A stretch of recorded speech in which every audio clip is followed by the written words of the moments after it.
Radio Wales.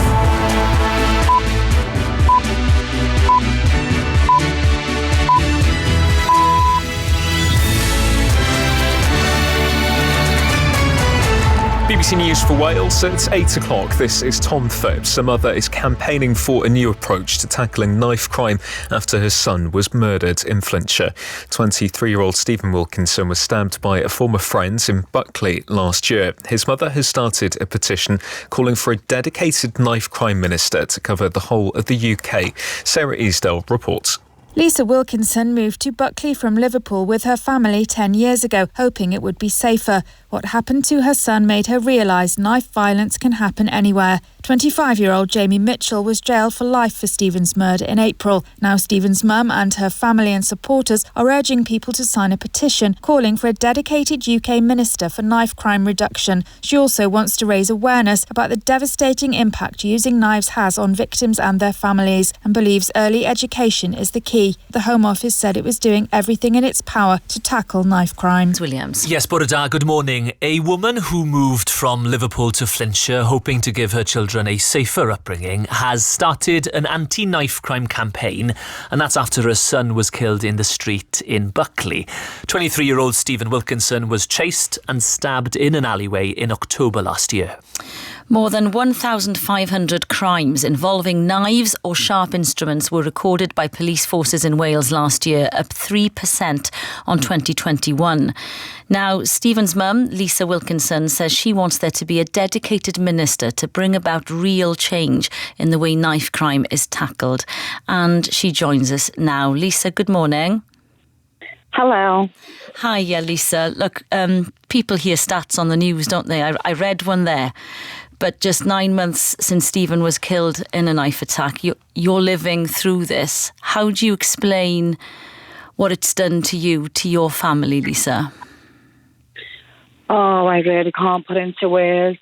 We're still taking each day as it comes, some days each hour as it comes. The pain's unbearable. And if we can get this, dedicated minister on board to save any other people going through this, that's what my goal is. The point here, taking you back, you moved from Liverpool to Buckley because you wanted to keep your kids safe, didn't you?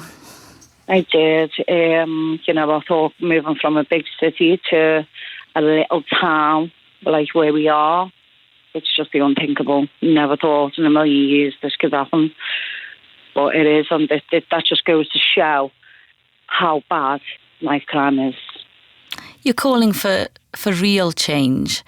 How, Lisa, do you think that can happen? Why do you think having a dedicated minister might make a difference? Because I think I'm fighting for this, I'm campaigning for this because I can't take knives off the streets. They're in everybody's kitchens.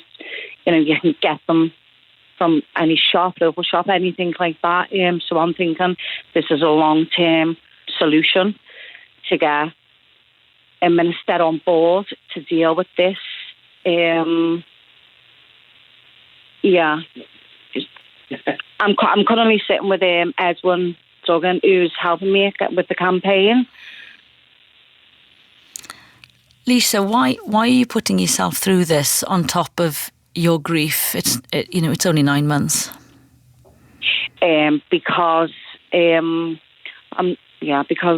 couldn't get out of bed for months. My life has been a train wreck, and this has given me a goal. This is getting me up in the morning. It's getting me, it's given me focus. It's given me a little bit of focus back in my life to do something to try and make a change. I was listening earlier on.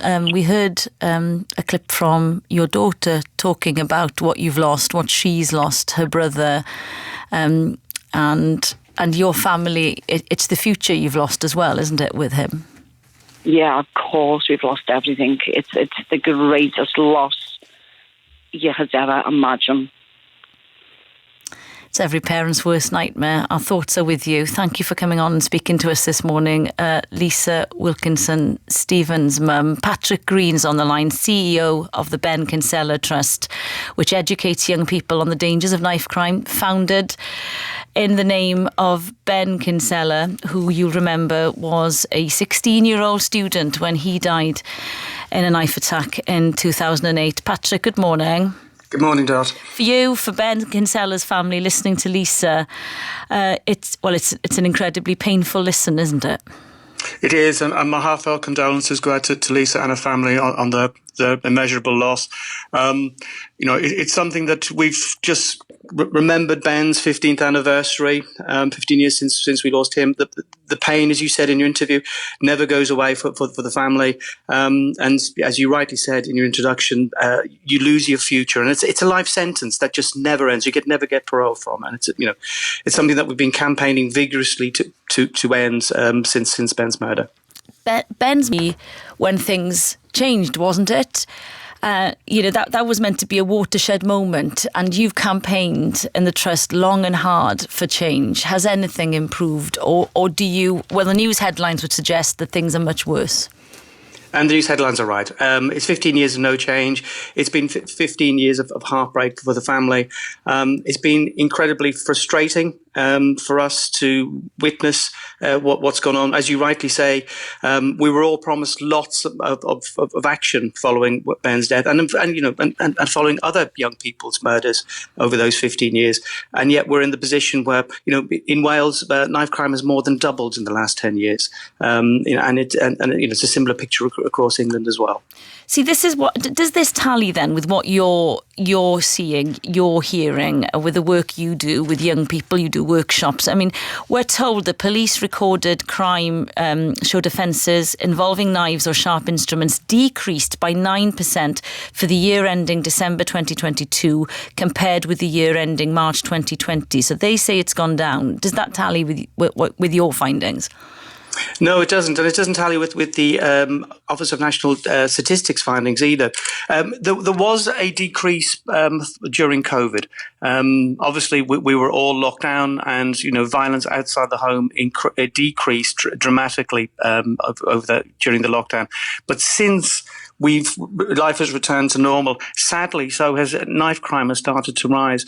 So we're seeing increasing levels of knife crime across the country, and if I would say one of the trends, particularly over the last 10 years that we've seen knife crime rise faster outside the big cities, outside London, Birmingham, Liverpool, Manchester, in smaller towns than we are in the bigger cities. So knife crime is no longer the preserve of the big cities. This is affecting all parts. Lisa made the point, didn't she? She was saying they're in our kitchens, aren't they? You can't knives. So how do you respond when a Home Office spokesperson says things like this? Since 2019, they say we've removed over 100,000 knives and offensive weapons from our streets through stop and search, surrender initiatives and other targeted police action. They say they're providing police forces with additional resources to tackle crime, investing £170 million into the development of violence reduction units in the 20 areas worst affected by serious violence. What's your response to that? I mean, all of that is true, but the problem is still getting worse. The clink of life, the hope that we hold on to over the last 15 years is the work we're doing with young people, particularly about educating them about the dangers of knife crime. It's about changing attitudes and perceptions to carrying knives. A knife won't protect you. A knife puts you in greater danger. If you follow social media posts, for a lot of young people, peer-to-peer interactions tell them the opposite. So it's providing a strong counter-narrative, particularly through education, which helps understand the true picture, and also the tools to handle situations without have to carrying a knife with them. Yes, strong enforcement about knives, but we also need a lot of prevention and early intervention programs. Start early, educate early, and help young people much earlier. And that's been one of the biggest challenges we've faced. And just very quickly, what we've seen with the work that we've done with young people, it has a significant impact on their attitudes and behaviours. And the young people we've worked with have gone on to live very positive lives and not got involved in knife crime. Patrick, just before I let you, just really quickly, for parents, lots of parents on school and everything this morning, this is absolutely terrifying. The conversation the parents can have with their own children. Yeah, and I'm hugely grateful to parents. One of the beacons we have of hope is that knife crime will be much worse if parents weren't as good at talking to us and making a huge difference. We have free knife crime resources for parents on our website, a booklet to help you understand knife crime and how to have that conversation with people. I would urge all parents, youth workers, mentors, teachers to have a conversation with young people and challenge any negative views they hear from young people about maybe carrying a knife to protect themselves. It's hugely important and it makes a big difference in the long run. Patrick Green from the Ben Kinsella Trust, thank you for your time this morning. And before that, to Lisa Wilkinson, Stephen's mum. It's 8:17.